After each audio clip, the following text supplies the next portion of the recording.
Assalomu alaykum hammaga. Bugun sizlar bilan ChatGPT'da oxirgi versiyasida o'sha trendga chiqayotgan rasmlarimizni har xil yo'nalishdagi multfilm yoki har xil o'zimizga yoqqan yo'nalishdagi rasmlarga o'zgartirishni ko'rib chiqamiz. Xo'p, oxirgi paytlar menimcha ko'rdinglar, ya'ni internetda juda ham tarqaldi. Ya'ni shu ChatGPT'da oxirgi 4o versiyasi, ya'ni 4o versiyasi bizga DALL-E bilan integratsiya qilib shunaqa rasmlarni biz xohlagan yo'nalishda rasmlarimizni o'zgartirib berayotganini ko'rdik va shuni hozir amalda qilib ko'rishga harakat qilamiz, xudo xohlasa. Xo'p, bu uchun men hozir o'zimga yoqqan har xil yo'nalishlarni tanlab oldim va men pastda sizlar ham qo'llashda mumkin bo'lgan rasm turlarini, promptlarni ko'rsatdim. Buni qo'llashingiz mumkin bo'ladi. Ya'ni hop, tepada Ghibli uslubi, Pixar, Cyberpunk, Resonance, Portrait. Ya'ni mana bu yerda anaqa berilgan, prompt berilgan. Ya'ni Ghibli uslubida biz yapon rang-barangli, ya'ni chiroyli fonda animatik stilda bizga rasmlar yasab beradi. Buning uchun biz rasmimizni tashlab turib Ghibli uslubiga o'zgartirib ber desak, shuni o'zi yetadi. Xo'p, ya'ni Pixar 3D uslubida mana multfilmga o'xshagan rasmlarimizni multfilmga o'xshab yasab beradi. Cyberpunkda ham unaqa qanaqadir boshqa zamondagi robotlarga o'xshatib shunaqa stilda yasab beradi va juda ham ko'p Simpsons mana bu yerda Resonance'da portretga o'xshab yasab beradi va bularni mana ko'rsatib qo'yganman. Shularni har bittasini o'zinglar rasmiylar orqali sinab ko'rsanglar bo'ladi. Hop, mana bu yerda men o'zim rasmlarimdan 5-6 ta tanladim va bularni birma-bir hozir ko'rib chiqamiz. Qanday yasab bera olishini. Qani. Masalan, ChatGPTga 4o versiyasi bo'lishi kerak va menimcha ChatGPTga kiradigan bo'lsangiz oxirgi versiyasiga kirishingiz mumkin bo'ladi. Va bu yerda qiladigan narsamiz, men rasmlarim bor. Bu yerda masalan rasmlarni kirgizib turib, masalan bu rasmni xo'p, masalan bu yerda ko'radigan bo'lsak, daily xo'p,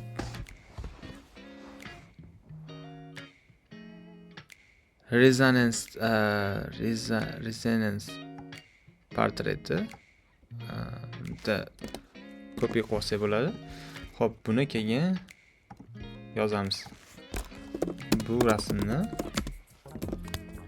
portretiga o'z aylantirib berdik va ChatGPT va har bitta rasmimizni shunaqa sekin bir kamida 2-3 minut ketishi mumkin har bitta rasmimizni yasab va davom etamiz. Har bitta tashlagan rasmimiz o'rtacha 2-3 minut vaqt olgani uchun men har bitta rasmni ChatGPT bizga yaratib bergandan keyin qaytadan video olishga qaror qildim, chunki kutish uchun ham deyarli 10 minutdan oshiq vaqt ketib qolgani uchun. Xo'p, va qani ko'ramiz. Men bu rasmlar tanlagan rasmlarim bo'yicha va shu boshdagi promptlar bo'yicha har ChatGPTga so'rab promptlar berib chiqdim va rezultatlarni qani ko'rib chiqamiz. Xo'p, boshlanishiga shuni ham aytib o'tish kerak. Ya'ni ChatGPTga berayotganimizda promptimizni agar o'sha nomini yozib bersa, shu nomiga qarab rasmga o'zgarishlar kamroq kiritadi, lekin qo'shimcha ma'lumotlar beradigan bo'lsa, o'sha ma'lumotlarga qarab turib nima deydi, rasmimizni generate qilishga harakat qiladi. Xo'p, bu yerda aytmoqchi bo'lganim, ya'ni bu yerda Pixar style'ga o'zgartirib ber deb prompt berdim ChatGPTga va bu yerda qo'shimcha ma'lumotlar berdim. Ya'ni 3D ko'rinishi, katta ko'zlar, charaqalangan teridagi. Bu yerda masalan ko'rganinglarda ko'zni o'zi ko'rinmaydi, lekin shu qo'shimcha ma'lumot berganim uchun men bu yerda aynan yaqinroq formatda olib, ko'zlarni katta qilib shunaqa formatda chiqarib berdi. Va bu ham juda qiziq. Agar o'zingizni kreativligingizdan kelib chiqib qo'shimcha ko'proq ma'lumot beradigan bo'lsa, shunga yarasha bizga generate qilib berish mumkin bo'ladi. Xo'p, ko'rdinglar, birinchi rezultat juda chiroyli chiqarib berdi.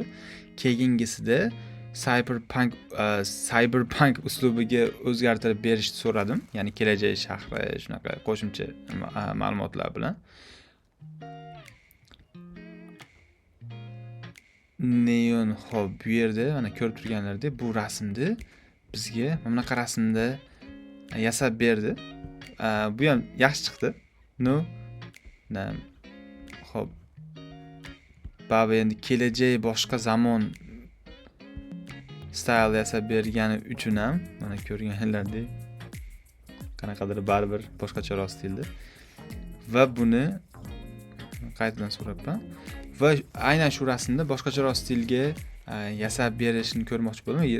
Nima Renaissance portretiga aylantirib berishni so'radim va eski vaqtlardagi portretlardan biriga aylantirib berdi. Mana ko'rib turganinglardek bu rasmni bir rasmga aylantirib berdi. Va juda zo'r chiqdi deb ayta olishim mumkin. O'zimga yoqdi juda. Keyingi rasmda shu rasmda Pixar 3D uslubiga aylantirib ber deb turib, qo'shimcha ma'lumotlar bermadim. Aynan shu 3D Pixar 3D ga aylantirib ber dedim va rezultati endi orada aylantirib bera olmay qolish mumkin. Masalan, rasmda Pixar 3D uslubiga aylantirishga harakat qilgandim, lekin hozircha rasm generatsiyasi jarayonida xatolik yuz berdi deydi. Yana qaytadan urinib ko'rim degani, yana bir urinib ko'r deganda yasab berdi. Ya'ni qanaqadir orada texnik nosozliklar bo'lishi mumkin. Yana qaytadan push qilishinglar kerak bo'ladi. Xo'p, mana da ko'rganlardek rasmni mana bu rasmga qanaqadir multfilm yo'nalishida yasab berdi va juda ajoyib chiqdi. Xo'p, keyingisi shu rasmda Ghibli uslubiga aylantirib ber dedim. Mana ko'rsatganimdek mana bu yerda Ghibli uslubi, yapon anime uslubi, rang-barang, chiroyli fonda animatik stilda yasash kerak edi va mana rezultat. Ya'ni multfilmlardagi animatsion multfilmlarga o'xshab mana bu rasmni shu rasmga aylantirib qo'ydim. Juda zo'r chiqdi. O'zimga eng yoqqan stillardan biri shu bo'ldi. Endi hayvon mushukni superhero deb tashlagandim, lekin buni aylantira olmadi. Qanaqadir baribir qiyinroq edi, chunki hayvonni rasmga tushgan pozasi ham menimcha ta'sir qiladi shekilli deb o'ylayman. Va oxirgi stilda bu rasmda Harry Potter stilga o'zgartirib ber dedim va ko'rib turganlaridek ochkilar bilan Harry Potter stiliga aylantirib berdi.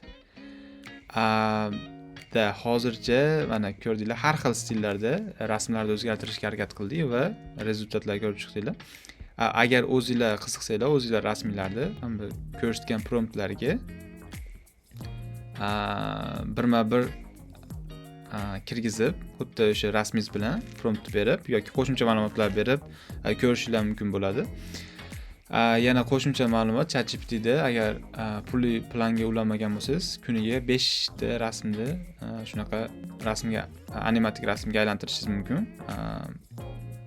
Xo'p, shuni ko'rsatmoqchi edim bugungi videoda va keyingi videolarda xudo xolasa ko'proq ma'lumotlar berib boraman.